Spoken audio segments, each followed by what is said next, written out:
राज्य सरकारनं मराठा समाजाला स्वतंत्र आरक्षण मंजूर केलं। शिक्षण आणि नोकरीत मराठ्यांना 10% आरक्षणाचा मार्ग आता मोकळाच झालाय। विधिमंडळाच्या दोन्ही सभागृहात मराठा आरक्षण विधेयक एकमतानं मंजूर करण्यात आलंय। पाहूयात।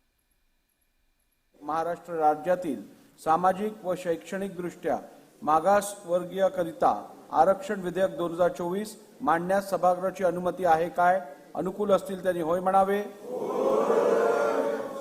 प्रतिकूल असतील त्यांनी नाही म्हणावे। होयचे एकमत आहे, होयचे एकमत आहे। प्रस्ताव संमत झाला।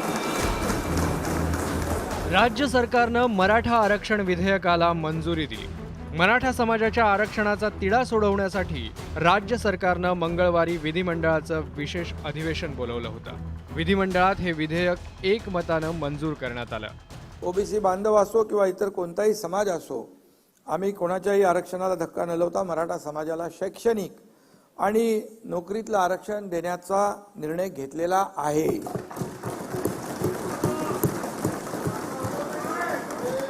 आणि सरकार म्हणून ती आमची जबाबदारी आहे।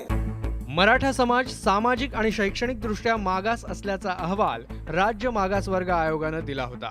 तसंच घटनेनुसार मराठा समाजाला आरक्षण देण्यासाठीची शिफारस आयोगानं केली होती।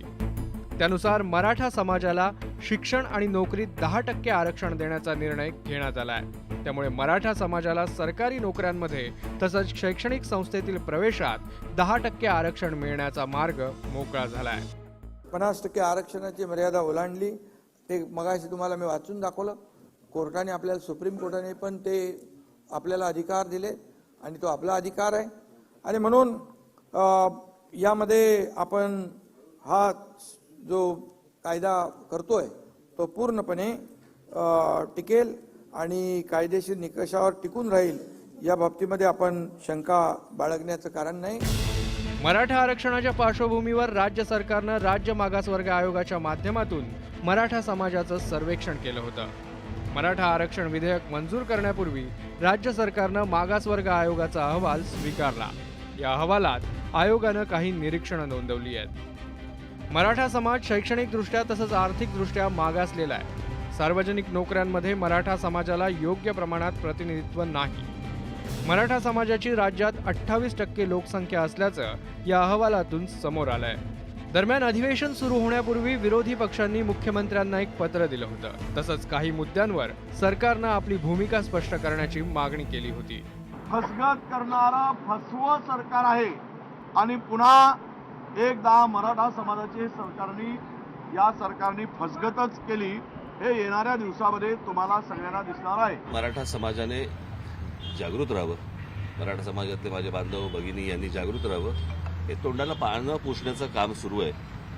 तुम्हाला आठवत असेल तर मला एक केस, मी जर चुकत नसेल तर तामिळनाडूमध्ये झाली होती की राज्य सरकारने अशा प्रकारचं आरक्षण दिलं आणि आज ती सुप्रीम कोर्टामध्ये केस अजून चालू आहे।